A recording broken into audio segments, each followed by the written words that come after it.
Mateus capítulo 24, os versículos de 42 a 44.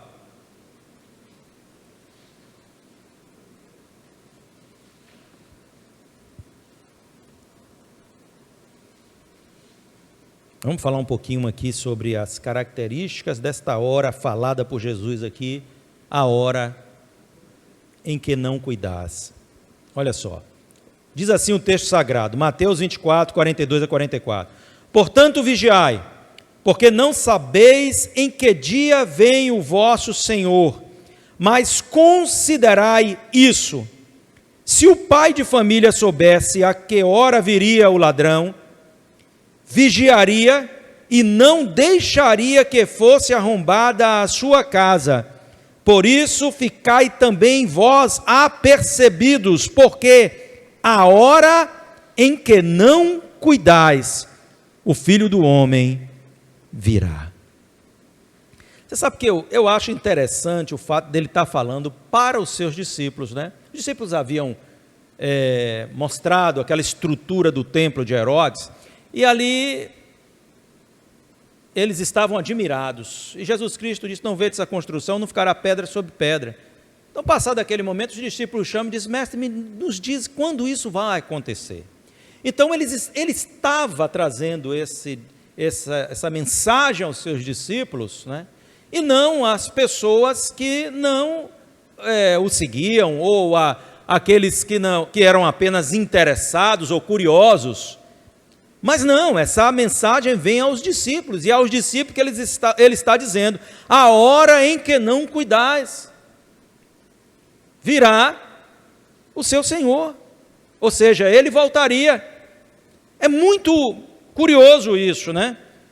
Porque parece que o que Jesus está dizendo aqui é que até mesmo os discípulos poderão estar desapercebidos quando o Senhor voltar. É assim ou não é que o texto está querendo dizer para nós aqui, ó? Para que a gente esteja alerta. Porque muitos discípulos estarão desapercebidos. E o Senhor Deus está falando isso aqui, na sua palavra, palavras do próprio Senhor Jesus. Então a pergunta é, nós estamos de fato alertas? Será que nós temos discernido que isso pode ser um risco para a nossa vida? Então é muito interessante a gente pensar, porque para a gente não transferir essa fala para pessoas que não conhecem a Cristo, para pessoas que às vezes são apenas curiosas acerca do Evangelho, ou interessadas quanto ao Evangelho, mas que não vivem de fato uma relação viva com o Senhor, não fazem parte da família do Senhor. Não, ele está falando aqui aos seus discípulos. Também é interessante, a gente não vai entrar muito nisso aqui, vou deixar para outro dia, que ele use um exemplo que tão pertinente e tão atual, o exemplo do pai de família. Ele diz assim, olha, ele quer chamar a atenção, ele usa um exemplo, diz, se o pai de família soubesse a hora que o ladrão viria, o que ele faria? Ele vigiaria. Mas sabe, Jesus está dizendo, assim como o pai de família não sabe a hora que o ladrão vem, nós não sabemos também a hora que essas coisas, ou que o perigo que nos cerca, pode se lançar sobre nós. Alguém aí sabe a hora que alguma coisa de ruim pode acontecer? Não, nós não temos capacidade de saber. É por isso que nós somos chamados a vigiar em todo o tempo, e não nos desapercebermos de que o mal, ele se faz presente. Ele é uma realidade. O inferno não é um conto de carochinha, não é verdade? Nem tampouco o mal que está neste mundo. E nós não somos inatingíveis. Nós estamos neste mundo. E só Deus pode nos proteger aqui. Mas existe uma posição ao qual nós precisamos estar, para que a bênção do Senhor repouse sobre nós. É isso que a palavra de Deus nos diz. Não é todo que diz Senhor, Senhor, mas é aquele que faz a vontade de Deus. Então ele fala sobre isso. A hora em que não cuidasse. Que hora é essa? É claro que ele está falando de um tempo cronológico, mas existem peculiaridades nesse tempo, um tempo cronológico de desapercebimento, de topor, em que pessoas não estarão se dando conta do que está realmente acontecendo como pano de fundo, acerca dos acontecimentos proféticos e da iminente volta do Senhor Jesus Cristo. Quando ele fala que muitos estarão desapercebidos, que é necessário vigiar para que nesse desapercebimento não chegue à nossa vida, isso implica dizer que este vai ser um tempo de pessoas que estarão cuidando cada um de sua própria vida e se esquecendo daquilo que tem maior valor. E é claro que eu não estou falando aqui do nosso trabalho, que é necessário isso e aquilo. Estou falando das pessoas estarem entregues a estas coisas, com sua mente e seus corações nessas coisas. Ou a gente não está vendo o mundo caminhando nessa direção. Cada dia mais doado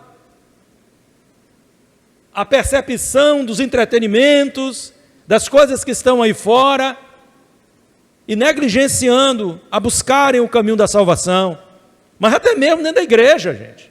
A gente não pode negar isso.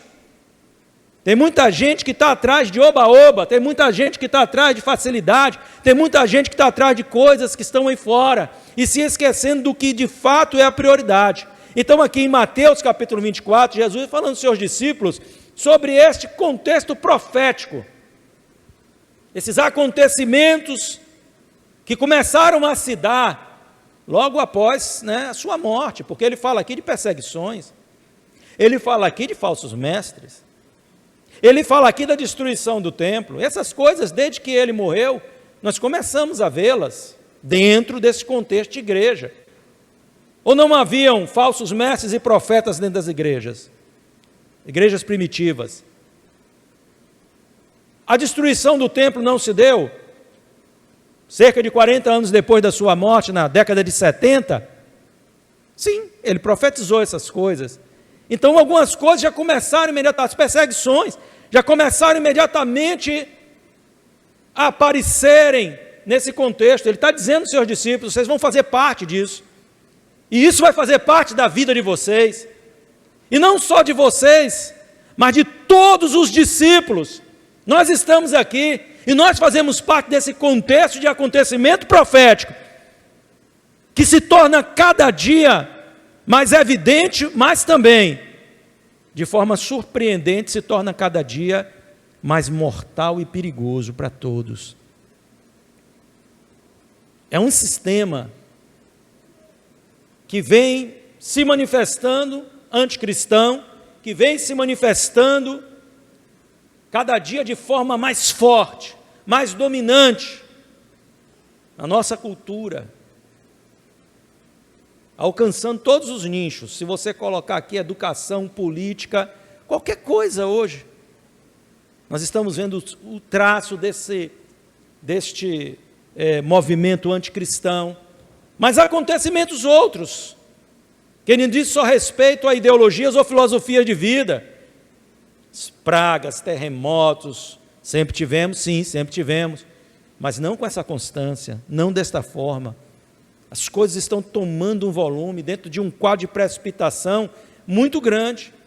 Então ele estava próximo da sua partida e ele queria conscientizar os seus discípulos. Essa é uma questão muito importante, porque nós precisamos desenvolver uma consciência em relação a essas coisas. Sabe por quê? Porque fica claro que nós estamos fazendo parte dessa realidade. Nós não estamos em uma bolha, nós não estamos em uma caixa, guardados, separados, sabe?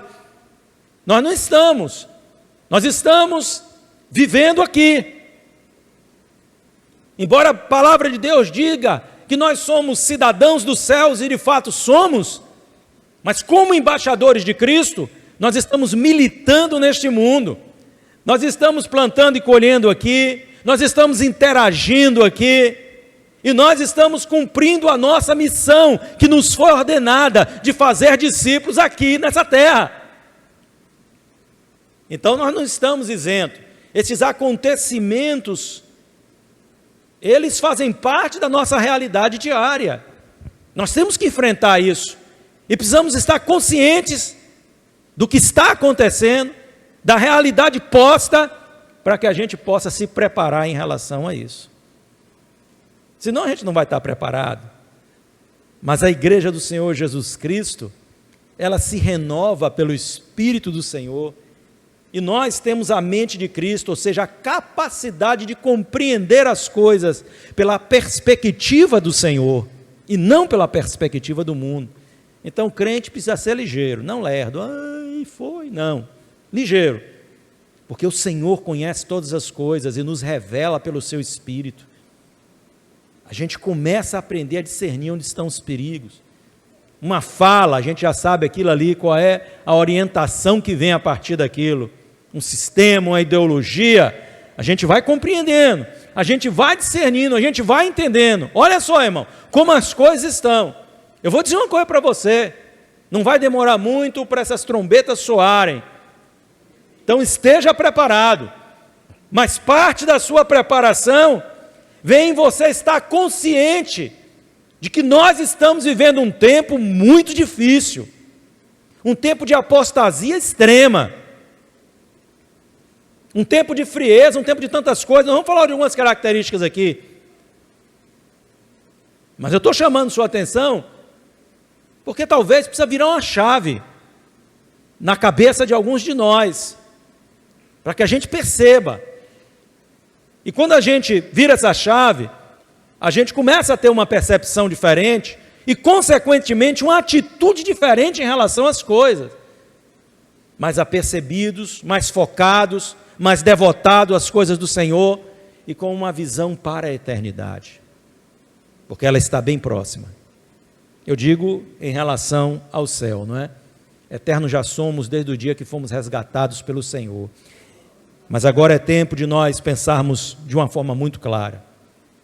Paulo, sentindo o momento da sua partida, não pelo arrebatamento, mas chegou o tempo, ele disse ao seu discípulo Timóteo, que ele sentiu o tempo da sua partida, ele seria entregue. E ele disse: combati o bom combate, completei a carreira e guardei a fé. Quantos cristãos estão abandonando a carreira?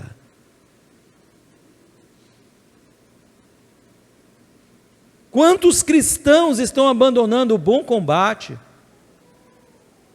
Como pode guardar a fé? Porque uma coisa leva a outra.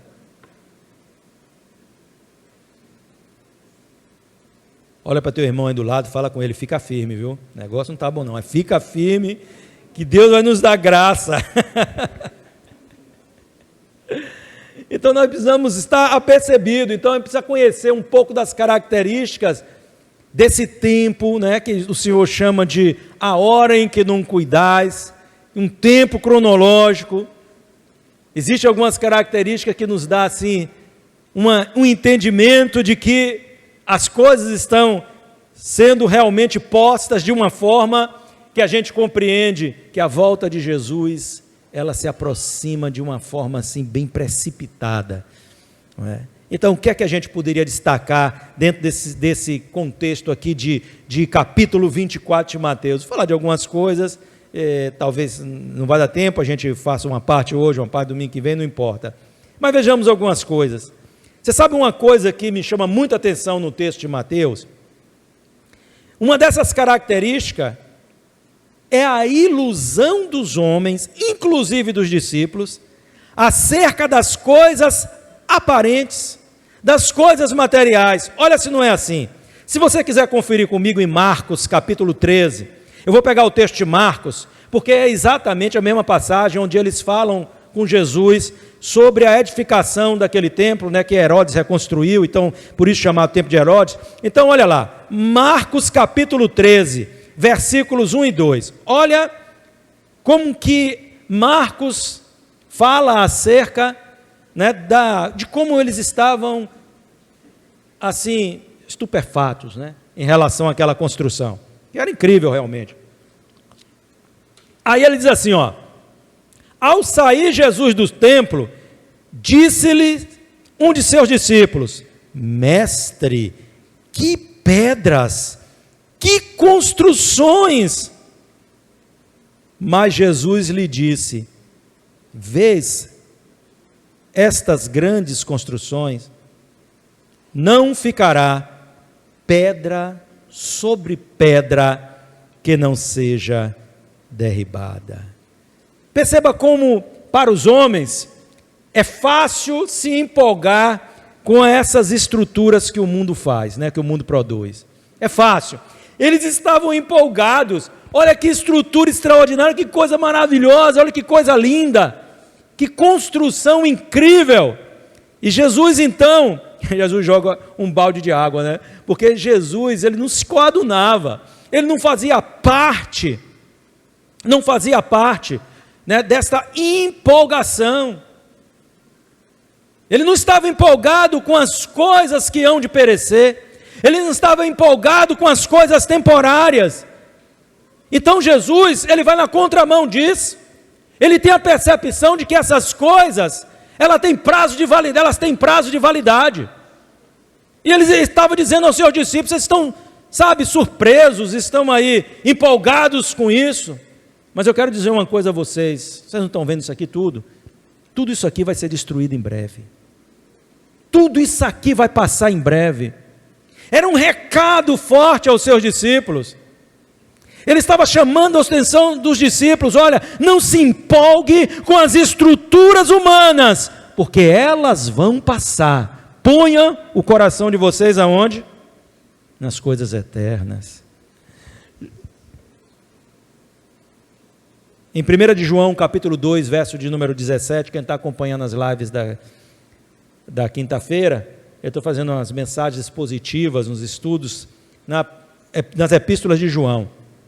Estudamos o primeiro capítulo, agora entramos no segundo capítulo, e essa semana vamos estar chegando aqui, aonde está escrito, 1 de João 2,17, ora, o mundo passa, bem como sua concupiscência, aquele, porém, que faz a vontade de Deus, permanece eternamente.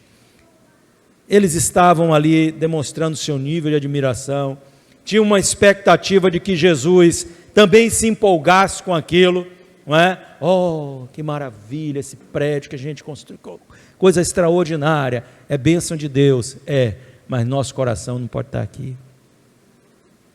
Oh, a minha casa, oh, meu apartamento, minha não sei o quê. Nosso coração não pode estar nestas coisas, irmãos. Isso produz em nós um desapercebimento do que são as nossas prioridades, um desapercebimento do que o Senhor quer para nós,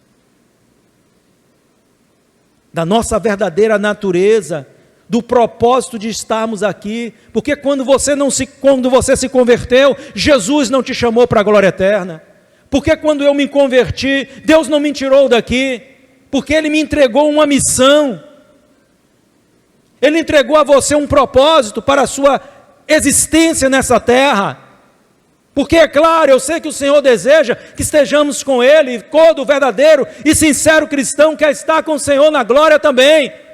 Paulo diz: melhor era para mim partir e estar com o Senhor, mas por causa de vocês, eu vou permanecer aqui por mais um tempo, só por causa disso, pela missão que fora confiada a Paulo. O Senhor Jesus, em Mateus capítulo 6, versículo de número 21, diz: porque onde estiver o seu tesouro, aí estará também o seu coração. Se você faz das coisas materiais, das coisas aparentes, o seu tesouro, consequentemente, não é porque você quer, isso é uma consequência, o seu coração também estará ali. Nós somos conquistados pelas coisas que desejamos conquistar, são os projetos que nos conquistam. Então a gente começa a ser levado por essas coisas. Temos que ter cuidado,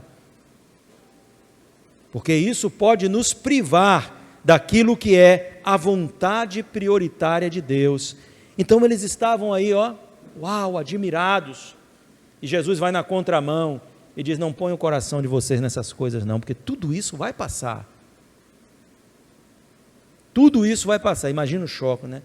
Pô, Jesus cortou a nossa, né? A gente estava aqui empolgado, querendo mostrar a ele essa construção tremenda, e ele diz: olha, não se empolgue com isso não, tudo isso vai ser destruído. E foi, hein? E foi. Poucas décadas depois, na invasão de Jerusalém, para o general Tito, destruíram tudo, acabou tudo, e pronto. Você pode imaginar, você já parou para pensar? Eu fico olhando de vez em quando, aquela guerra na Ucrânia, digo: meu Deus, alguém se esforçou tanto para comprar aquela casa, que foi destruída assim, e acabou mesmo. Alguém se esforçou tanto para ter aquelas coisas, talvez se empolgou tanto com aquilo,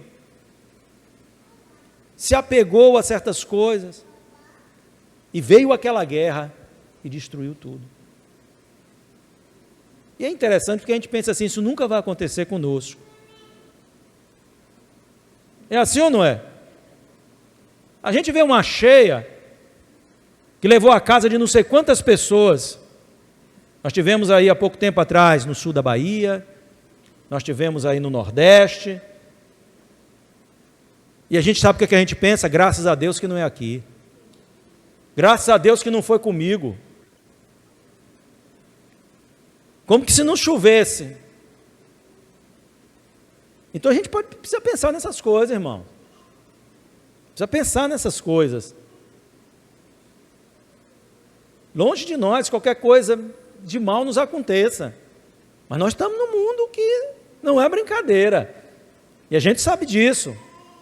A gente vê falar sobre assalto, diz: graças a Deus que não é comigo, Deus me guarde. Amém, Deus nos guarde mesmo. Mas nós estamos preparados para isso? Sim ou não? A gente tem que pensar nisso de uma forma muito séria. Eu vou falar de uma segunda característica para a gente encerrar por hoje, e depois, semana que vem, eu vou dar continuidade nisso aqui, tá?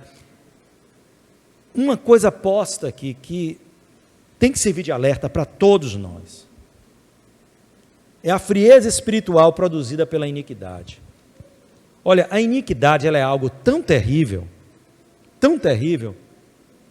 que ela não esfria só quem é iníquo, ela desestimula até aqueles que são de Deus, porque é tanta injustiça,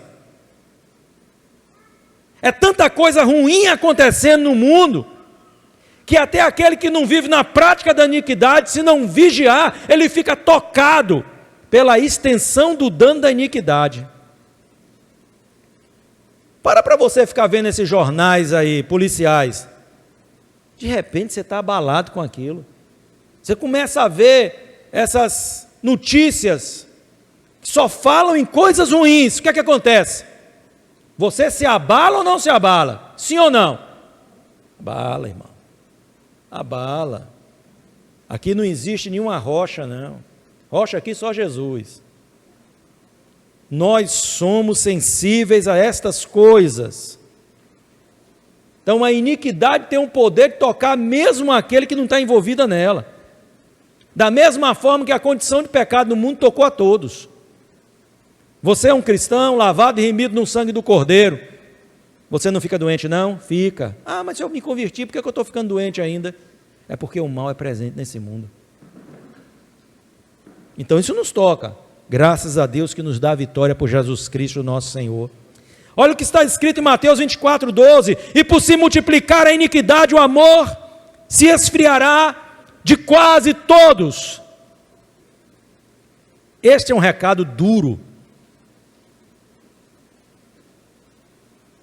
Sabe por quê? Porque esse quase todos pode estar falando de mim, pode estar falando de você. Cabe a mim e a você vigiarmos por nossa vida. Ninguém acorda de manhã cedo e diz assim: eu não estou fazendo nada, não vou mais na igreja. eu não estou fazendo nada mais, hoje eu vou me desviar. Você conhece alguém que já aconteceu isso? Mas a maioria de nós aqui conhecemos pessoas que se apartaram dos caminhos do Senhor, que outrora foram até pessoas que estavam envolvidas na casa de Deus, que se esfriaram, e alguns que estão completamente desviados do caminho do Senhor.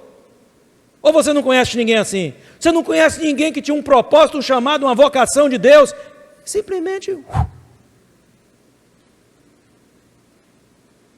Todos nós conhecemos pessoas assim.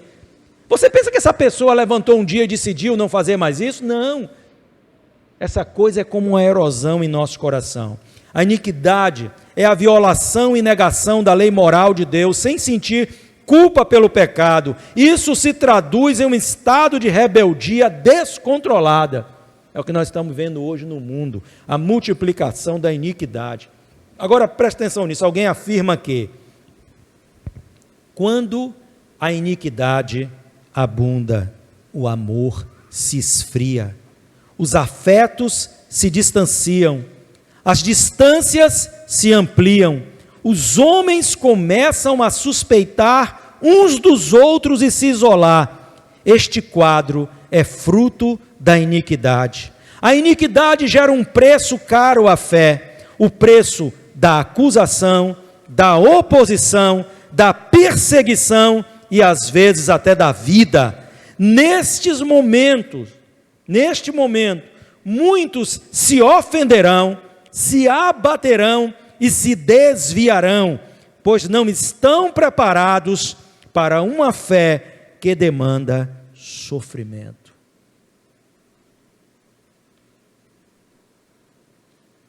Não é pouca coisa não, é? Não é pouca coisa não. O poder da iniquidade que se multiplica lá, que pode tocar a sua vida de alguma forma. Mesmo quando você não pratica a iniquidade tem esses efeitos. Por causa do aumento da iniquidade, a igreja começa a ser perseguida agora de uma forma bem mais sistemática. Tenho certeza disso. Chega lá no colégio, vai reclamar lá de uma pauta, dessas pautas progressistas de hoje aí. Diz lá, eu sou crente. Você vai encontrar resistência. Não vai faltar quem esteja apontando você, dizendo que você é retrógrado, que você é um fundamentalista, sem falar coisas mais pejorativas. Se prepare. Se prepare. Que a coisa está cada dia apertando mais. E nós precisamos nos preparar para isso, irmãos. Para viver a nossa fé, sabendo que isso também precisa passar por uma prova. A prova da nossa fé. Que no fim nos aprovará para recebermos a coroa da vida. As perseguições estão aumentando. Uma enxurrada aí. Se você é alguém que tem visibilidade nas redes sociais, então, misericórdia. Semana passada aqui à noite estava falando sobre isso. Uma irmã foi falar aí que ela não iria, apesar da amizade que tinha por alguém, não é, que tem um comportamento homossexual, com a pessoa que ela gosta, ama, respeita, e o que nós devemos fazer, de fato, claro, né? Mas ir adorar num casamento dele, não iria. O mundo caiu sobre ela. E o que me espanta não foram as pessoas de fora, foram as de dentro. De dentro. Cantores famosos aí, né? Que muitos já correram atrás quando estava cantando por aí um dia desses qualquer. Olha lá, como é que são as coisas, hein? Depois a gente vai ver sobre isso um pouquinho aqui, quando a gente chegar na pauta dos falsos mestres e dos falsos profetas. Tudo isso para que a gente esteja preparado. Essa mensagem não é para trazer inquietude ao nosso coração, mas despertamento. Não é para trazer medo, mas um sentimento de coragem, para lutar pelo reino do Senhor, pelo Evangelho de Cristo, na nossa vida e na nossa casa. Na nossa casa o diabo não vai tocar, em nome de Jesus. Os nossos filhos vão ser conduzidos ao Senhor. Amém? Você pode declarar isso nessa manhã? Amém?